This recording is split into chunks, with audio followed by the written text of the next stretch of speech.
බල්ලෙක් බිරුවත් කුණුහරුප කියන්නේ කවුද? බල්ලු බුරුනවා මෙහෙ කුණුහරුප කියනවා. මොකටද බල්ලු බුරුන එකටත් කුණුහරුප කියන්නේ? පුරුදු වෙන්න.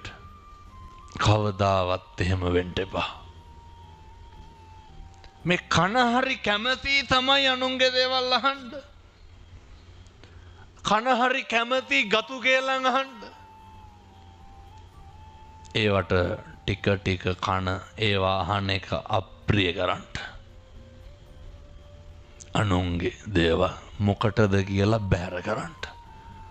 ඇල්ලතුර වීදුරුවක තරමින් දෙයක් නම් ඒක බොහොම ඕනෑකමින් දෙන්න. දැන් ඔය ඇත්තෝ කියනෝ නේද ඒ හැටි අපිට දෙන්න නෑ කියලා. මම මේක කියන්නේ. දැන් ඔය අපේ අම්මලා තාත්තලා ගෙවල් වල කොච්චර පිං සිද්ධ කරගන්නවද? ඔය උයන එකම මදිද? කොහොමත් බත් මුට්ටි 30-40,000ක් වෙනවනේ අවුරුදු 40ක් 50ක් යනකොට. ගණන් හදන්නකො අවුරුද්දට 700 ගානේ. මං ඔය දවල්ට ඇරලා කිව්වේ දවල්ට යන්නේ නැන්නේ ගෙවල් වලනේ. ඔය උදේට උපකරණ එහා මෙහා කරලා කන්නේ. දවසට 2 ගානේ බැලුවත් නේ. පිං සිද්ධ වෙන්නේ නැද්ද? උයලා කණ්ඩ දෙන එක.